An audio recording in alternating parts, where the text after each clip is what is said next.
আমি কি জিজ্ঞেস করতে পারি আপনি কেমন আছেন? এই ধরুন, রাতে খেয়েছেন কিনা?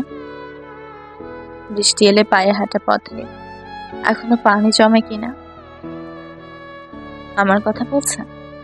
ভালো আছি কিনা? ডাক্তারের ভাষ্য মতে জানি না, বহুদিন ওই পথে হাঁটা হয় না। তবে আমি বলি ভালো আছি, কারণ সেবার ফেরার পরই আমি বাক্যটা মুখস্থ করে নিয়েছিলাম। জেনেছিলাম কেমন আছো জানতে চাইলে এর উত্তরে ভালো আছি বলতে হয়। অথচ দেখুন, ইতপূর্বে আপনার কেমন আছো এর উত্তরে আমি ভালোবাসি বলতাম। আচ্ছা, আমাদের সম্বোধনটা ঠিক কি ছিল?